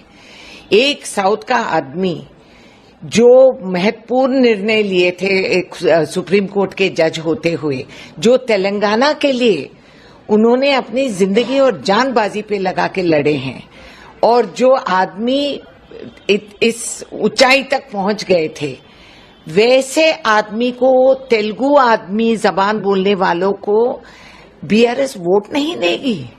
कितनी शर्मनाक बात है। आप बता दीजिए, तो इनकी नीयत में खोट नहीं है क्या? देखिए, जैसे ही हमारा मुख्यमंत्री ने कालेश्वरम को सीबीआई को दे दिए, इशारा काफी है अकलमंदों को, तो हट के बैठ गए। आज वोट नहीं देंगे। मतदान दिए ना दिए कोई फर्क नहीं पड़ने वाला है बीआरएस को, क्योंकि वो दोनों हाथ मिले हुए हैं। ये पहली बात नहीं है। पहले पिछले इसमें अगर आप पलट के देखेंगे तो आपको याद आएगी कि बीआरएस कहता कुछ तेलंगाना में और यहां आके करते कुछ और। तो कई बार ऐसे बिल्स पे, वोट्स पे ऐसा करे हैं, और आज बड़े नाटक करके कह रहे हैं हम वोट नहीं देंगे, हम अब्सटेन करेंगे। क्यों करेंगे भाई? कौन सी ऐसी मजबूरी है? क्या आपको शर्म नहीं लगती कि इतना अहम आदमी इस स्थाई तक पहुंच गए तो आप वोट भी नहीं देंगे, आप वोट नहीं करेंगे? शर्म की बात, हमारे गर्व की बात है। हमारा मुख्यमंत्री दिल्ली शहर आए हैं, सारे तेलंगाना का एमपी, अभी अभिषेक मनु सिंह भी जी बाहर गए। हम सब एकजुट में हम वोट करने जा रहे हैं। हार जीत अलग बात है। इलेक्शन में हर एक को हारना है, एक को जीतना है, तो वो अलग बात है। मगर नैतिक तौर से जीत हमारी है। हमारा कैंडिडेट बहुत अच्छा आदमी है, और आज के दिन बीआरएस को, तो बीआरएस को लेकर काफ़ी हमलावर हैं रेणुका चौधरी, और बीआरएस को इसका जो भी वजह रही हो बीआरएस के इस चुनाव में उसकी भूमिका की, लेकिन उसको राजनीतिक रूप से नुकसान तो तेलंगाना में उठाना ही पड़ेगा। अमलेंदु जी, ये बीआरएस को भी पता है, लेकिन वही है कि कुछ तो मजबूरियां रही होंगी। हाँ बिल्कुल, कुछ तो मजबूरियां रही होंगी, और बिल्कुल साफ तौर पर ये कहा जा सकता है समीर जी कि मतलब बीआरएस को काफ़ी नुकसान होगा। उनकी तो पार्टी टूटने के कगार पे है समीर, बल्कि टूटी चुकी है एक तरीके से देखा जाए, और इसी पे टूटी। चूँकि जो कविता उनकी बेटी है केसीआर की, उन्होंने साफ तौर पर आरोप लगाया कि उनके भाई जो हैं केटी रामाराव और चचेरे भाई हरीश राव जो हैं, ये बीजेपी से मिले हुए हैं, और ये सामने आ गया अब कि बीजेपी से मिले हुए हैं। बीजेपी की मदद करने के लिए आपने के कविता को तो निकाल दिया पार्टी से, और उपराष्ट्रपति चुनाव में आप गायब हो गए ताकि जीत जाए बीजेपी का प्रत्याशी। लेकिन वो जीतेगा नहीं जीतेगा ये तो समय बताएगा। लेकिन ये साफ तौर पे देखा जा सकता है कि परेशान जो है वो बीजेपी है, और केसीआर की भी पोल जो है फिर खुल गई है। और ये तो राहुल गांधी ने वहाँ जाके कहा ही था चुनाव में कि ये भाई इनको गिरफ्तार क्यों नहीं करती सीबीआई और ईडी, और जिसको गिरफ्तार किया वो खुद कह रही है कि ये जो बीजेपी से मिले हुए हैं। तो राहुल गांधी को तो सच साबित कर दिया केसीआर ने। तो यही कि रेणुका चौधरी कहती हुई नजर आ रही है। जी बिल्कुल, ये कहती हुई नजर आ रही है, और जो मुकाबला दिखाई पड़ रहा है बहुत सारा दिलचस्प मुकाबला है, लेकिन कई राजनीतिक दलों की जो एक वास्तविकता है, सच्चाई है, वो भी उनके मतदाताओं के सामने नजर आ रही है कि किस तरह से डिप्लोमेसी कर रहे हैं। लेकिन कहते हैं कि जनता सब देख रही है, वोटर जो है वो सब देख रहा है, और उसका क्या नतीजा होगा वो चुनाव में पता ही लग जाता है, अगर जब चुनाव होते हैं उसके बाद जब उसके परिणाम आते हैं। लेकिन ये उपराष्ट्रपति पद का चुनाव बहुत ही दिलचस्प मोड़ पर दिखाई पड़ रहा है, और अभी तक इंडिया गठबंधन और एनडीए गठबंधन दोनों ही गठबंधन अपने उम्मीदवारों की जीत सुनिश्चित मान रहे हैं। इंडिया गठबंधन में भले ही वहां पर जो संख्या का गेम है उसमें वो कमजोर हो, लेकिन जो राजनीतिक परिस्थितियां दिखाई पड़ रही हैं और जिस तरह से दावे हो रहे हैं, उनसे क्या कुछ हो सकता है ये अभी कुछ भी नहीं कहा जा सकता, क्योंकि गुप्त मतदान होता है और इसमें कोई व्हिप नहीं जारी होता है। जिसका जो मन हो, जिसको वो चाहे वोट कर सकता है, यानी अंतरात्मा की आवाज़ पर। अब किसकी अंतरात्मा वोट देते समय किस उम्मीदवार के लिए जगती है, ये देखना ज़रूरी होगा।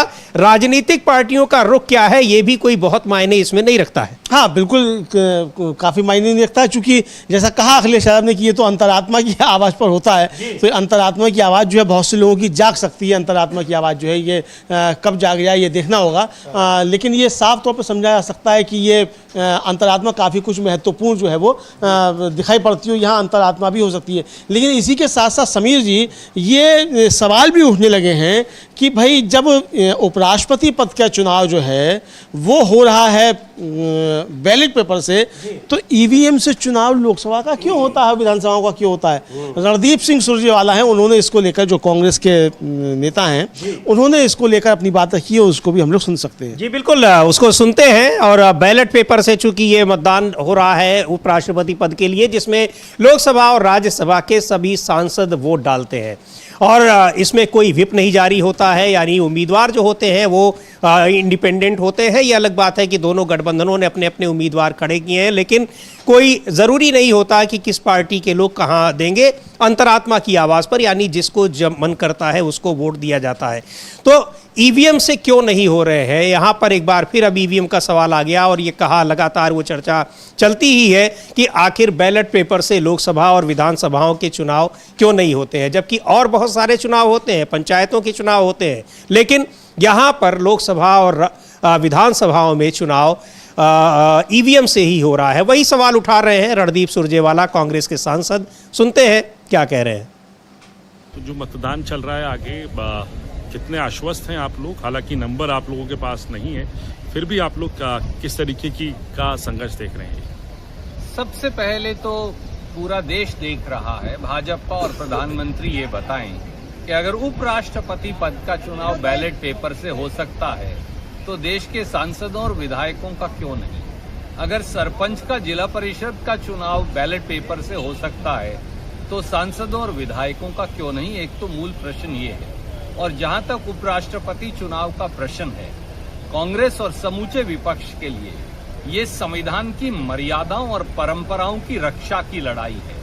हमारे लिए ये लड़ाई केवल वोट डालने तक सीमित नहीं, ये संसद जो आपके सामने संसद का परिसर नजर आता है, इसकी मर्यादा और परंपराएं जो हैं, इसके मापदंड और मूल्य जो हैं, उनकी रक्षा की लड़ाई है।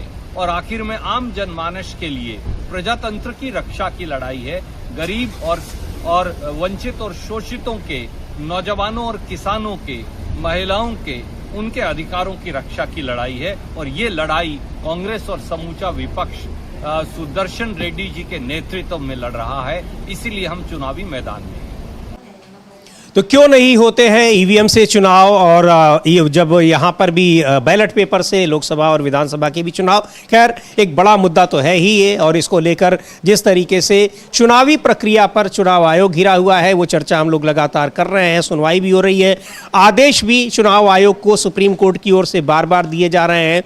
लेकिन एक बड़ा मसला ये भी है कि वोटिंग जो होती है, मतदान होते हैं, वो कैसे होने चाहिए, ईवीएम से या फिर बैलेट पेपर से? और मांग विपक्ष की तरफ से ये मांग लगातार की जा रही है।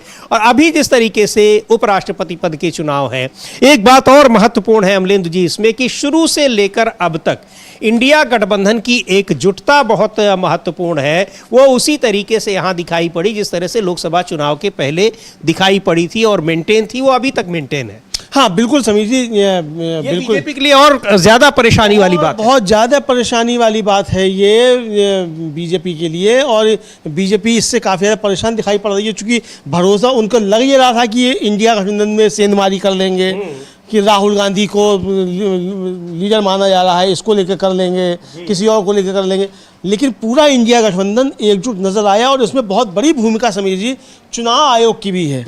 चुनाव आयोग ने जिस तरीके से बिहार में एसआईआर को लागू किया, उससे समझ में आ गया कि नरेंद्र मोदी चोरी के वोटों से प्रधानमंत्री बने रहना चाहते हैं, और राज्य सरकारों पर भी चोरी से वोट करके जो है सरकारें बनाना चाहते हैं। तो पूरा इंडिया गठबंधन एकजुट हो गया, और जो थोड़ी बहुत तुर्शी या एक तरीके ये खलिश रही भी होगी, वो सब खत्म हो गई, और पूरा इंडिया गठबंधन एकजुट नजर आया। यहाँ तक कि वो एनी राजा जो राहुल गांधी के खिलाफ वायनाड से चुनाव लड़ी थी, वो राहुल गांधी की वोटर अधिकार यात्रा के समापन पर वहाँ पहुंची पटना, और राहुल गांधी ने उनका स्वागत किया आगे बढ़ के। तो ये एक तरीके से जो था टकराव, वो टकराव खत्म होता हुआ नजर आया, और पूरा इंडिया गठबंधन जो था वो एकजुट होता हुआ नजर आया।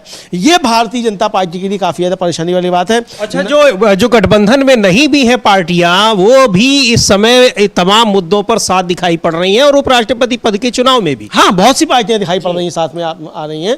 और हालांकि जो दो बैकडोर से करती थी बीजेपी को समर्थन, वो बैकडोर से कर भी रही है समर्थन दो पार्टियां, और जो अलगाववादी हैं वो सब भाजपा को समर्थन दे रहे हैं। ये महत्वपूर्ण है समीर जी। कि अलगाववादी जो हैं वो भाजपा को समर्थन दे रहे हैं। हमने देखा ये पंजाब से 2 लोग जो हैं वो एक तरीके से गायब हो गए चुनाव से, तो वो भाजपा को समर्थन ही समझा जाएगा। ये बिल्कुल, वो तो अगर जो इसमें मतदान की प्रक्रिया से अपने को अलग रख रहे हैं वो समर्थन ही समझा जाएगा, उसमें ये किसी से छिपी हुई बातें नहीं है। जो पक्ष या जो विपक्ष में वोट डाल रहे हैं महत्व तो उन्हीं का है, जो साथ में है वो साथ है और जो विरोध में दे रहे हैं वो विरोध में दे रहे हैं। जिस तरीके से राजीव राय ने कहा और साफ तौर पर उन्होंने कहा कि वो क्या कर रहे हैं, तो ये पूरा इंडिया गठबंधन इस मामले में एकजुट दिखाई पड़ रहा है। सुप्रिया सुले को भी सुनेंगे, एनसीपी सांसद हैं, वो क्या कह रही हैं और क्यों उपराष्ट्रपति पद के उम्मीदवार में किसकी जीत होनी चाहिए। यह भी उन्होंने बहुत ही तार्किक ढंग से कहा है कि जो व्यक्ति उपराष्ट्रपति पद के सबसे ज्यादा योग्य है उसी को चुना जाना चाहिए। सुन लेते हैं सुप्रिया सुले को, क्या कहा है उन्होंने। राष्ट्रपति चुनाव के लिए वोटिंग हुई है, कितनी तैयारी आप लोग की, क्या रणनीति? बस सब बहुत, ये इलेक्शन जब से अनाउंस हुआ तब से सब अपनी तरह से हम सब कोशिश कर ही रहे हैं। कई पार्टियों ने अब्सटेन करने का भी निर्णय, नहीं वो तो इंडिया अलायंस की तो है नहीं, वो सारी पार्टियां तो बीजेपी के मित्र पक्ष है, तो ये जवाब आपको बीजेपी को पूछना पड़ेगा। लेकिन क्या क्रॉस वोटिंग की आशंका है? क्योंकि नहीं, क्यों ऐसी चीजें क्यों बोले। हर व्यक्ति ने इतना बड़ा ये इलेक्शन है और ये कोई पार्टी का सिर्फ सवाल नहीं है, हर व्यक्ति ने ऐसे ही उस पोस्ट पे बैठा जाए जो देश का हित रखे। ऑपोजिशन की तरफ से लेकर अपील भी की गई, आपके जो उम्मीदवार है उन्होंने भी अपील की, खासतौर पे साउथ की पार्टियों से। नहीं, सबसे की है। अरे वो तो अधिकार है ना, संविधान ने हमको अधिकार दिया है सबको वोट मांगने का। तो बी सुदर्शन रेड्डी है उम्मीदवार इंडिया गठबंधन के और सीपी राधाकृष्णन ये है एनडीए गठबंधन के उम्मीदवार। और दोनों ही उम्मीदवार, ये भी एक दिलचस्प मुकाबला है कि दोनों ही उम्मीदवार दक्षिण भारत से आते हैं। यहाँ तेलंगाना से बी सुदर्शन रेड्डी और सीपी राधाकृष्णन तमिलनाडु से। लेकिन एनडीए, ये माना जा रहा था कि अभी भी हालांकि वो संभावनाएं बनी हुई हैं कि एनडीए के घटक दलों के तमाम जो सांसद हैं वो सीपी राधाकृष्णन को पूरी तरह से संघ की पृष्ठभूमि से आते हैं, इसलिए शायद उनकी तरफ अंतरात्मा की आवाज़ उनकी ओर न झुके, ये संभावना अभी भी जताई जा रही है। और जैसा आपने कहा भी कि तेलुगु देशम पार्टी और जो जेडीयू है उसके तमाम सांसदों ने राहुल गांधी से मुलाकात की है। अब वो मुलाकात विदेश में हो रही है, किस वजह से हो रही है, कोई ज़रूरी नहीं कि हर जगह ये चुनाव की बात हो, लेकिन राजनीतिक दलों के नेता अगर मिल रहे हैं, आने वाले दिनों में 2-4 दिनों के भीतर चुनाव हैं, तो ये भी नहीं उससे इनकार किया जा सकता कि इस पर कोई बातचीत ना हुई हो। खैर, सुन लेते हैं तेजस्वी यादव को क्या कह रहे हैं उपराष्ट्रपति पद के चुनाव को लेकर, क्योंकि इसलिए भी महत्वपूर्ण है कि आने वाले दिनों में अब जो अगला महत्वपूर्ण चुनाव है वो बिहार में ही है, विधानसभा का चुनाव, जिसमें एनडीए गठबंधन बहुत अभी तक वहां पर एक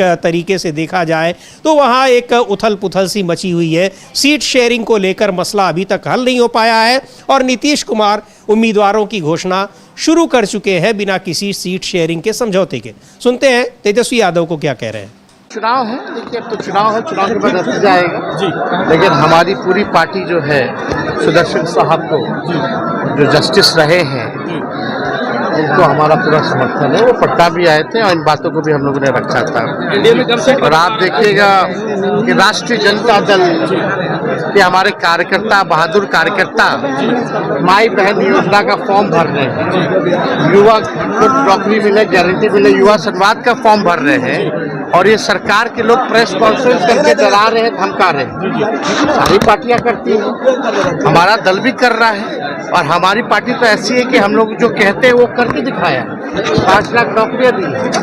आज मजबूरी है, माई बहन मान योजना के दबाव में आज सरकार को जो है 10-10 हजार रुपया बांटना पड़ रहा है। ये सरकार नकलची सरकार है। विजन हमारा है और ये लोग केवल नकल कर सकते हैं, विजन नहीं ला सकते। इसलिए जनता को इस बार ओरिजिनल सीएम चाहिए, डुप्लीकेट सीएम नहीं चाहिए।